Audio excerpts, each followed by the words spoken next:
Welcome to our deep dive into Richard Branson's success strategies, exploring the key elements that have propelled him to build a vast and diverse business empire. Now, I've never been afraid to shake things up a bit. In fact, it's become somewhat of a trademark for me. Some might even call me a disruptor. But what does that really mean? It means challenging the status quo, questioning the way things have always been done. That's how Virgin was built, by looking for industries that needed a good dose of, well, us. Take Virgin Atlantic, for example. When we entered the airline industry, it was dominated by a few major players. The airline industry was ripe for a change. It was stagnant and customers were not happy.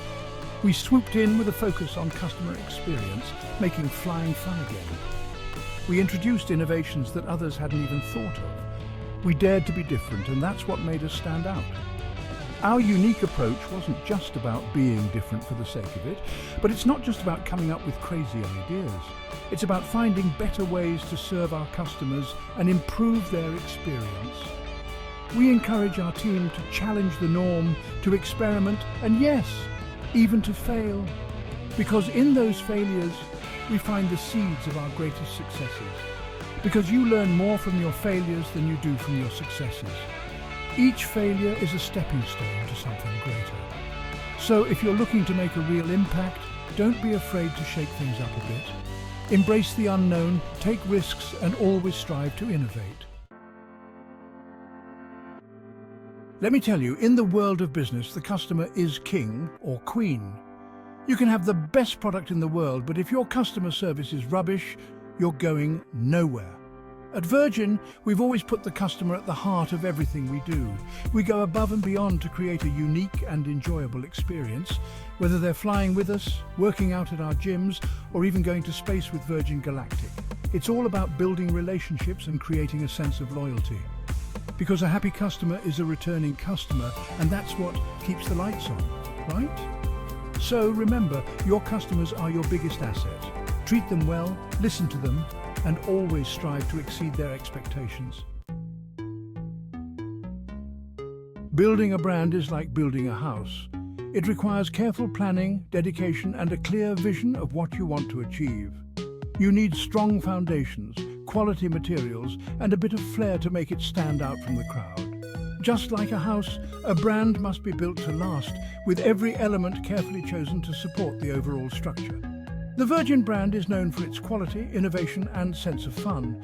These elements are not just buzzwords, they are the pillars that hold up the entire brand. Those are the core values that we've built our reputation on, and they're present in everything we do. From our customer service to our product offerings, these values are the thread that ties it all together. From the very beginning, I knew that the Virgin brand needed to be more than just a logo or a product. It had to embody a spirit, a way of thinking that resonated with people. It needed to represent something, to stand for something. It had to be a beacon of what we believe in and what we strive to achieve. And for me, that something was adventure, challenging the status quo and making people's lives a little bit brighter. These are not just abstract concepts, they are actionable goals that guide our every move. So if you're thinking about building a brand, ask yourself this.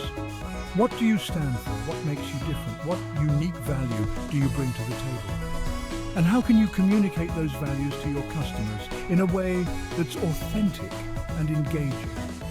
Remember, a brand is not just a name or a logo, it's a promise to your customers. A promise that you must keep every single day. Chapter 4. Happy employees, happy bottom line. You know, I've always said, take care of your employees and they'll take care of your business. And it's true. Your employees are your biggest asset. They're the ones on the front lines, interacting with customers and bringing your vision to life. So it makes sense to create a work environment where they feel valued, respected, and empowered. At Virgin, we're all about creating a positive and fun workplace culture.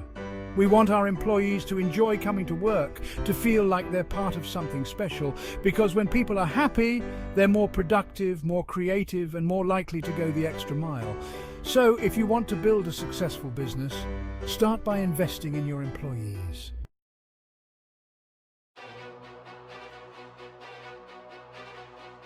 Chapter 5. Risk-taking 101. Don't fear the unknown. People often call me a risk-taker, and you know what? They're not wrong. But here's the thing, I don't see it as reckless gambling. I see it as calculated risk-taking. You see, every successful entrepreneur has taken risks. It's part of the game, but the key is to not let fear paralyze you.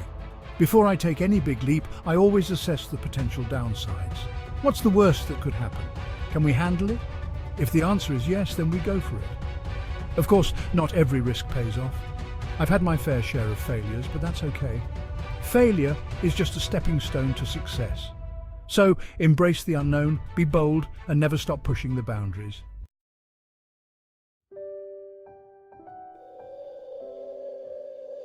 Chapter 6.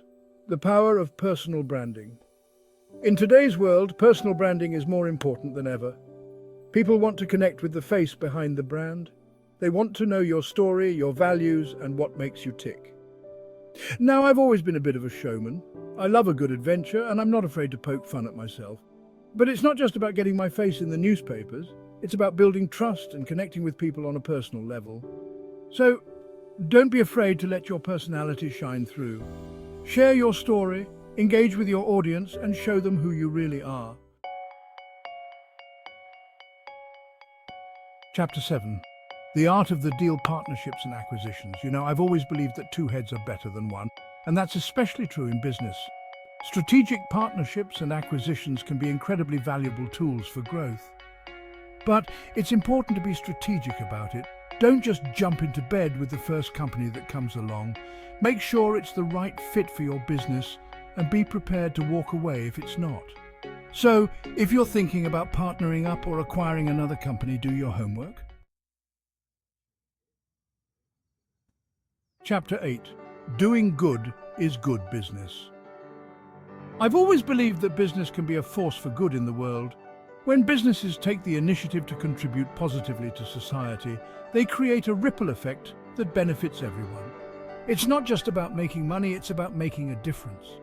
When we focus on the well-being of our communities, we build stronger, more resilient societies. That's why philanthropy and social responsibility are so important to me. They are the cornerstones of a business that truly cares about its impact on the world. Through Virgin Unite, our non-profit foundation, we've been able to support a wide range of causes, from fighting climate change to empowering entrepreneurs in developing countries. And you know what? The results have been incredibly rewarding. It's not just good for the soul, it's good for business too. When companies engage in philanthropic activities, they often see a boost in employee morale and customer loyalty. Customers today are more discerning than ever. They research and choose companies that align with their personal values and ethical standards. They want to support companies that share their values. This shift in consumer behavior means that businesses with strong social responsibility programs are more likely to attract and retain loyal customers. So, if you're looking for a way to differentiate your business and attract customers who care about the world, look no further than philanthropy and social responsibility. These initiatives not only help the community but also enhance your brand's reputation. It's a win-win for everyone involved. When businesses do good, they not only contribute to a better world but also create a thriving, sustainable business model that benefits all stakeholders.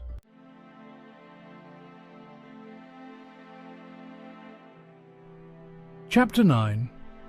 Keeping an eye on the horizon. In the fast-paced world of business, it's easy to get caught up in the day-to-day grind. But it's important to take a step back every now and then and look at the bigger picture. Where do you want to be in 5 years? 10 years? What are the long-term goals for your business? One of the most important things I've learned over the years is to surround yourself with people who are smarter than you. People who challenge you, who bring new ideas to the table and who help you see the world from different perspectives. So don't be afraid to dream big, but make sure you have a plan to get there. Chapter 10. Adaptability, the key to long-term success. The business world is constantly changing. What worked yesterday might not work tomorrow. That's why adaptability is so crucial. You need to be able to adjust to new market conditions, embrace new technologies, and pivot when necessary. One of the biggest mistakes businesses make is being too rigid. They stick to their guns, even when it's clear that their current approach isn't working. Don't be afraid to change direction if you need to. It's not a sign of weakness. It's a sign of strength. So, embrace change. Be willing to adapt. And never stop experimenting. Utro, the Branson Blueprint, your guide to success. By combining these strategies, I've been fortunate enough to build a vast and diverse business empire that continues to thrive. Remember, the journey of 1,000 miles begins with a single step.